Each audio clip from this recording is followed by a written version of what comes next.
Hi everyone, I'm Dr. Redwan Alqasemi. I'm a mechanical engineering professor at the University of South Florida. So today I'm going to talk to you about Jacobians, Velocities and Static Forces, Chapter 5 in Craig's book.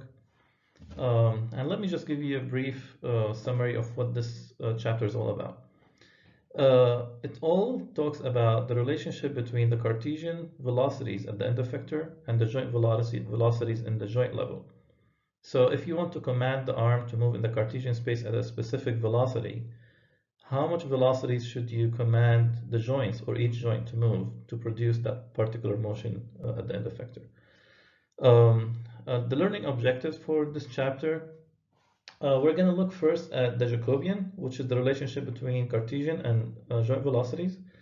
And then we're going to learn how to find the Jacobian in three different methods. The first method is velocity propagation, and then direct differentiation, and the third method would be the force or moment propagation method.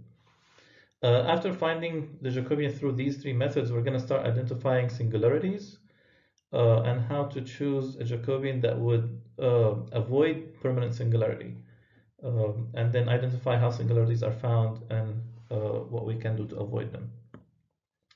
And then finally, we're going to talk about the transformation of velocities and forces in the Cartesian space. So if you want to change the reference frame of velocities and forces from one reference frame to another reference frame, how you go through that transformation. For the introduction here, I'm going to start with defining the Jacobian, which is a multidimensional matrix that relates the Cartesian velocities to the joint velocities. So if we would like the end effector to move at a specific velocity in the Cartesian space, what are the joint velocities needed so that the end effector will move at these velocities that was specified in the Cartesian space? Let me first start with defining the time variables. If we take the thetas, for example, the joint angles go from theta initial to theta final to follow their own trajectories. And this happens through time. So basically, thetas are variables of time. Similarly, if we go to the Cartesian coordinates or Cartesian space, x, y, and z also, and rotational Cartesian velocities, they also go from initial position to the final position through time. So these are also defined as time-dependent variables. The reason we're mentioning these because the derivative of these variables is represented here by theta dot, for example, for joint angles. So d theta by dt is always represented by theta dot, and same for the Cartesian, dx by dt is always represented by x dot or y dot or z dot and so forth. We're going to start here by defining the Jacobian in three different methods. The first method is the velocity propagation method, which is basically defining velocities of each frame and then propagate to the next and next and next. Let me look here at the general representation of the frames and links. So we have here link I and link I plus 1. And for each link, we have defined the coordinate frames xi, yi, and zi, and xi plus 1, yi plus 1, and zi plus 1. Okay, and then we put here the velocity of I relative to I, and the velocity of angular velocity of frame I relative to I as well. So linear is v and angular is omega. And for I plus 1, we also defined the angular velocity omega I plus 1 relative to I plus 1, and the linear velocity of v I plus 1 relative to I plus 1. Okay, and then the vector from I to I plus 1 is also defined as p I plus 1 relative to I. So that's the location or position of the origin of frame I plus 1 relative to frame I. Okay, we're going to start with the angular velocities. And the angular velocity vector looks like this. We have angular velocity about x-axis, about y-axis, about z-axis in a column format. Or we can put it like this and put here transpose. Okay, and then in order for us to add velocities, we have to add velocities or angular velocities relative to the same frame. So we cannot add some velocity relative to frame I and then another velocity relative to frame I plus 1. We have to transfer all of them to be the same frame for reference. So let's start with omega I plus 1 relative to I. So I'm looking at the velocity, the angular velocity of frame I plus 1 relative to frame I. Okay, the first thing, of course, is I'm going to put the term that defines the previous angular velocity relative to itself. So that's omega I relative to I. That's the first term. And then for the second term, I'm going to look at the velocities of I plus 1. The only angular velocity that we have for I plus 1 is the rotation velocity about z-axis, right? So if I know this rotation, which is theta I plus 1 dot, and I know it's only acting on the z-axis, there is no rotation about x or y in this frame, okay? So I'm putting here theta I plus 1 dot, and that's multiplied by z I plus 1, which is the definition of vector z relative to frame I plus 1. Okay, so that's always 0, 0, and 1, always. Because the definition of the z-axis of I plus 1 relative to frame I plus 1 is also always 0 in x, 0 in y, and 1 in the z-axis. So this here, these two items here give me the rotational, the angular rotational velocity about zi plus 1. Okay, so that would look like 0, 0, theta I plus 1 dot. Okay, but remember, this is relative to frame I plus 1. And I cannot add it to the previous term unless I transform it into reference of I instead of I plus 1. So in order to make that transformation, I pre-multiply it by the rotation matrix, Ri I plus 1. So that becomes, the whole thing here becomes the angular velocity of I plus 1 relative to I. Since the relativity now to I, that I can add it now to omega I plus 1 or omega I and get omega I plus 1 relative to I. Okay. As we said earlier, zi plus 1 I plus 1 is always 0, 0, 1, always. Okay. Now, if I look this, it's always good and helpful in terms of doing the propagation to have omega I plus 1, I plus 1. So if I want to change the reference frame of the whole thing, okay, I can pre-multiply both sides by r I plus 1 I. Okay, so that gives me here omega I plus 1, I plus 1, and then I can pre-multiply this also by r I plus 1 I.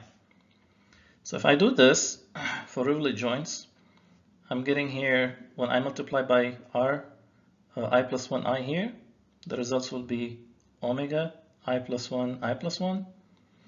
And then this will be pre-multiplied also by r I plus 1 I, as we see here. And then this will be also pre-multiplied by r I plus 1 I, which will be cancelling with r I plus 1. So basically all that's left is this term right there.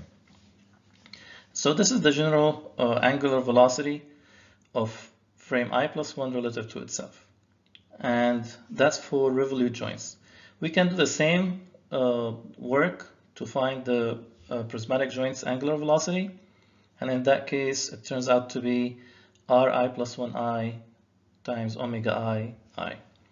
Okay, so these are the angular velocities of joints, whether they're revolute joints, we use this equation, or prismatic joint, we use this equation, and then we can propagate. In a similar way as we looked through angular velocities, we can look also at linear velocities. The format for linear velocities looks like this. We have x dot for velocity along x, and then y dot along y, and z dot along z. They're all in column format, or we can put it in a row and put a transpose here to indicate that it's a column. Again, similar way, velocities can be added in reference to the same frame. So if we want to add velocities, we have to make sure that they're all adding to the same reference frame. So let's define the velocity of I plus 1 relative to frame I. Okay, I plus 1 relative to frame I. So velocity of I plus 1 relative to frame I. The first element here is the velocity of the previous joint. So the linear velocity of the previous joint is Vi relative to frame I. That's what we have here. Now, The rotation of frame I plus 1 does not produce any linear velocity in frame I plus 1, but the rotation of I produces linear velocity in frame I plus 1. And that velocity would be the angular velocity of the previous frame, frame I, multiplied by the distance between I and I plus 1. Okay, so as this moves or rotates, it will move this based on how far it is from frame I. So that component would be omega I relative to I, and this cross product with the distance from I plus 1 into I. Okay. Now, in a similar way, we can pre-multiply this so that we can find the velocity of I plus 1 relative to I plus 1. So we pre-multiply it by the rotation matrix of R I plus 1I. So when we pre-multiply the velocity, it transforms it into Vi plus 1 relative to I plus 1. And then the right-hand side in its whole entirety will be multiplied by rotation matrix I plus 1 relative to I. Okay, and that would give us the linear velocity of frame I plus 1 relative to I plus 1 for revolute joints. We can do the same thing for prismatic joints, and that would give us this equation. So the velocity of I plus 1 relative to I plus 1 is the rotation matrix I plus 1 relative to I, and then multiplied by VII plus omega I cross PI plus 1I. And then we have another term here, since this is a prismatic joint, so it's moving along the z direction, so that would give us also velocity due to joint I plus 1, and that velocity would be d I plus 1 dot times zi plus 1 I plus 1 because it's only acting along the z direction. Okay, so that would be the definition of velocity of I plus 1 relative to I for prismatic joints. And as we mentioned earlier, zi plus 1 I plus 1 is always 0, 0, and 1. I want to make a side note about cross products, just to brush some information about that. So if we have a u and a v, both of these are vectors, 3 by 1 vectors, and we need to find the cross product for these two. Okay, we can generate this form here where we have I, j, and k in the first row, and then we put the 3 elements for the second row for u. And for v, we put it on the third row. So we have u1, u2, u3, and v1, v2, v3. These are the two vectors. Okay, so we take this into 3 steps. The first step is we take the I, and then we cross out the remaining row and column elements for the same I, and that would leave us with ui or u2, u3, v2, and v3. And then minus, again, we put this here and we cross out the remaining row and column elements that are in common with j, and that would leave us here u1, u3, v1, v3. And then the third step, we have k, and then we cross out the remaining elements on the same row and column as k, and then we have u1, u2, and v1, v2. Okay, so if we take out all the things that are crossed, we end up with this expression. Okay, and then finally we get the determinant of this. So ut v3 minus u3 v2, and that's in the I direction. And then minus, again, determinant of this is u1 v3, u3 minus u3 v1, and that would be in the j direction. And then for the third term, we have u1 v2 minus u2 v1, and that would be in the k direction. Okay, so if you put these in their corresponding spaces, then the cross products for u and v would be, this would be in I, this would be in j, and this would be in k. Okay. Another way to find this also is to convert one of the vectors, the first vector, into a matrix, a 3 by 3 matrix, and then do a dot product with the second vector. So for that, we can also use these elements, the 3 elements of the u, to construct this 3 by 3 matrix. As we can see here, we have u1, u3, and negative u1, negative u3, and then u2 is positive here, negative there. If we multiply this by this vector in a normal fashion, dot product, then we get the same results as what we have here.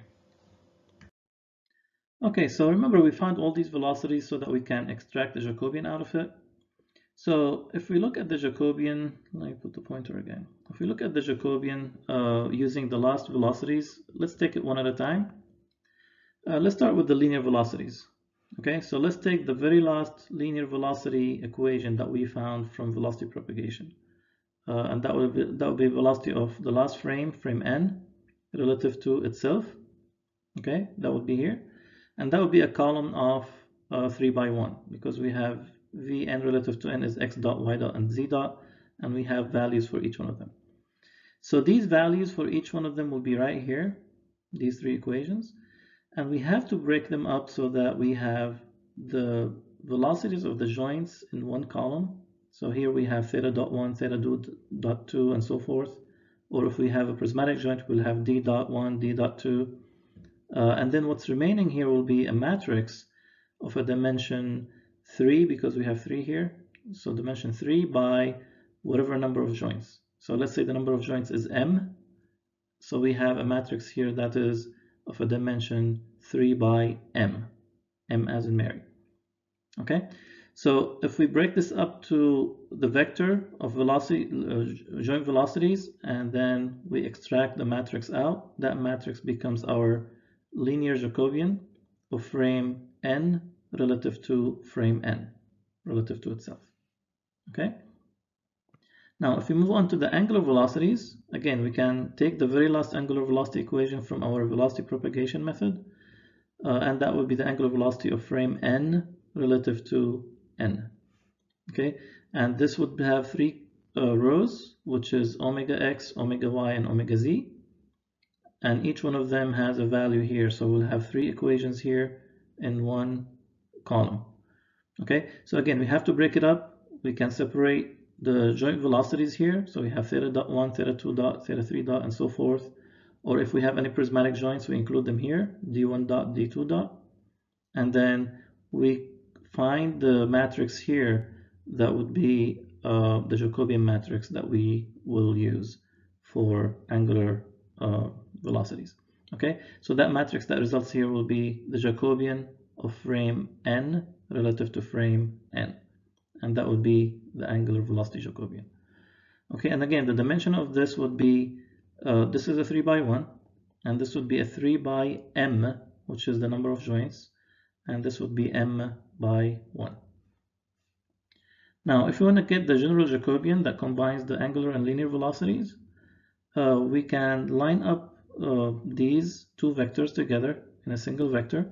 So here we have x dot, y dot, z dot, and then omega x, omega y, omega z. So that would be a 6 by 1 vector. And here in the Jacobian, we put the top portion, the linear Jacobian, and the bottom portion, the angular Jacobian. So that would give us a 6 by m, 6 by the number of joints. And then this would stay the same. If it was m by 1, it stays as m by 1, depending on the number of joints. So if m is the number of joints, that would be m by 1. Okay, so that gives us the general Jacobian that relates the angular velocities and linear velocities of the end effector to the joint velocities of the robot. Now, using the velocity propagation, we found the velocities of the end effector relative to itself, both linear and angular, but it's in reference to itself as well. So what if we want to change the reference frame for these velocities? Okay, so let's look at these velocities, angular and linear velocities. If we look at them here, we have the velocity of frame n relative to n to itself. That's what we found in the velocity propagation. And if you would like to find the velocity of n relative to frame 0, all we gotta do is pre-multiply by rotation matrix 0 to n. So that would give us the velocity of frame n relative to the ground frame 0. Similarly, for the angular velocities, we found already omega n relative to n. If we need to find omega n relative to frame 0, we pre-multiply by rotation matrix 0 relative to, or n relative to 0.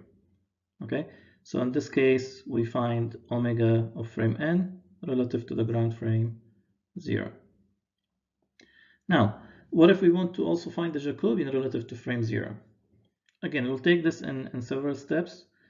First thing, let's generate what J would equal to. As we mentioned before, this is the general form, velocities of the Cartesian end effector. Velocities equal to Jacobian in frame n times theta dot vector, joint velocities. Okay? Now, if we go back here, we can replace this VNN by this expression. This is what it is, right? So this here becomes V0n equals to R0n, and then instead of VNN, we found this to be equal to J times theta dot, so we replace that by J theta dot. Okay? Now from here, as we all know that J relative to n times R n relative to 0 would give us J relative to 0. Okay, so basically Vn relative to 0 becomes J relative to 0 times theta dot vector. Okay, now in short, we can just directly say J, whether it's linear or angular, equals to R0 to n times J in reference to n. Okay, so that would change the reference frame from n to 0. Okay, this is a 3 by m, which is the number of joints, and this is a 3 by 3, and this is a 3 by m, which is the number of joints. Okay, so that would give me the angular and linear Jacobians reference to the ground frame if we're given this in reference to frame n. Now, for the general Jacobians that are 6 by m, rotation matrix is not going to work. So what we do, we construct a new matrix that would include rotation matrix and rotation matrix that we used before. We put this in the diagonal fashion, and then what's remaining here is a 3 by 3 0 matrix and 3 by 3 0 matrix. So that gives me a 6 by 6 matrix altogether. And when I multiply it by the general Jacobian, which is a 6 by m relative to frame n, that would give me a general Jacobian that's again 6 by m, but it's reference to frame 0.